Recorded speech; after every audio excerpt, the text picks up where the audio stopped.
Assalomu alaykum do'stlar. Bugun sizlar bilan qamoqxonani obzorini qilib beraman. Mana shu orqamda turgan kattakon qamoqxonani bugun siz bilan ko'rib chiqamiz do'stlar. Qani bo'lmasam ketdik. Do'stlar, endi qamoqxonaga ichiga kiramiz. Mana bu zinadan chiqib, mana lavalar bilan o'rab qo'yishdi, chunki qamoqxonadagi mahbuslar chiqib ketmasligi uchun bu yerdan o'tish olmaydi. Bilamiz, nima deb yozib qo'yishibdi menga. Oxirgi marta quyoshga qara. Uni boshqa ko'rmaysan. Ha. Qani kiramiz qamoqxonaga. Mana mahbuslarni ko'rib chiqishingiz mumkin. Jetellar. Bu lazer shekilli, ha, lazer. Kameralar ham bor. Mana ko'rasizlar, juda ham zo'r.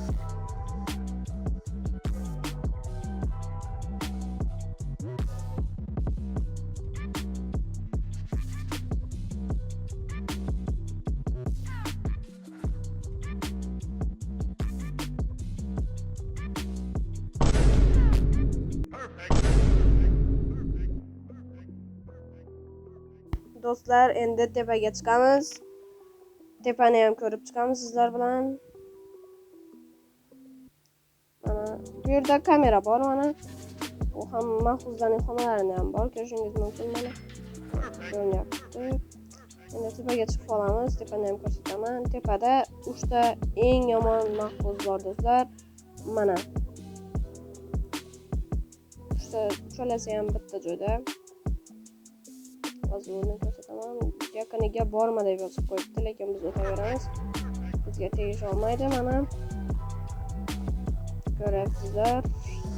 Endi bu ovqatlarning xonasiga kiramiz. Mana ko'ryapsiz, ovqatlarga qarang do'stlar. Ko'ryapsizlarmi? Mana.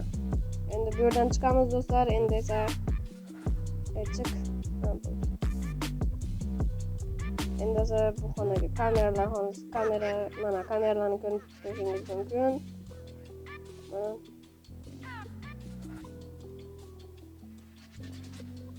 Endi bu xona, bu boshlig'ining xonasi. O'tirib, mana televizorda ko'rib o'tiraveradi do'stlar.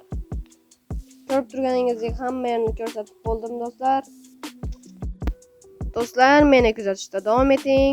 Siz bilan Steve bo'ldi. Kuzatganingiz uchun rahmat. Sog' salomat bo'ling. Obuna bo'lishni unutmang do'stlar. Like va komment yozib keting.